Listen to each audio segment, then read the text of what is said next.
គមេបញ្ជាការទទួលជួបសម្ដែងសម្ដាលនិងស៊ូសុកទុកវីរៈកងទ័ពកម្ពុជាទាំង18រូបបន្ទាប់ពីបានវិវត្តមកដល់មាតុភូមិវិញ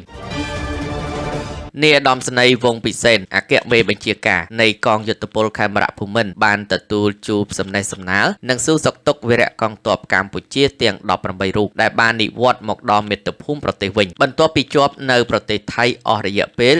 155ថ្ងៃនារសៀលថ្ងៃទី2ខែមករាឆ្នាំ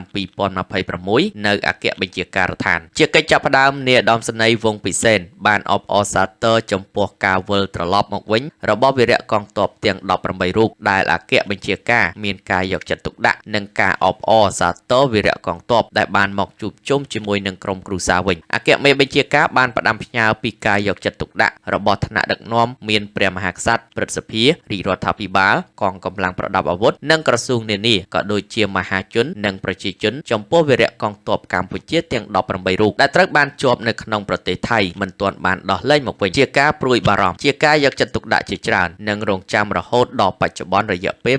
155ថ្ងៃទើបត្រូវបានដោះលែងមកវិញក្នុងមតិសម្ដែងសម្ដាលនាយឧត្តមសេនីយ៍បានគូបញ្ជាក់ពីការយកព្រះទ័យទុកដាក់ពីព្រះមហាក្សត្រព្រឹទ្ធសភារាជរដ្ឋាភិបាលអគ្គបញ្ជាការនៃកងយុទ្ធពលខេមរភូមិន្ទនិងការផ្ដាំផ្ញើអំពីអ្វីជាសមិទ្ធផលដែលវីរៈកងទ័ពបានខិតខំប្រឹងប្រែងគ្រប់បែបយ៉ាងកន្លងមកដើម្បីជាតិដោយត្រូវរក្សាតម្លៃនៃសីលធម៌គុណធម៌ជៀសវាងការអ៊ូតអាងធ្វើឲ្យប៉ះពាល់ដល់សេចក្តីថ្លៃថ្នូរដែលបានអនុវត្តកន្លងមកទន្ទឹមនឹងនេះផងដែរអគ្គមេបញ្ជាការបានផ្ដាំផ្ញើដល់វីរៈកងទ័ពទាំង18រូបពេលត្រឡប់ទៅអង្គភាពវិញត្រូវខិតខំប្រឹងប្រែងដើម្បីការពារជាតិមាតុភូមិក៏ដូចជាសាមគ្គីភាពផ្ទៃក្នុងឲ្យបានរឹងមាំដើម្បីផលប្រយោជន៍ជាតិផងដែរ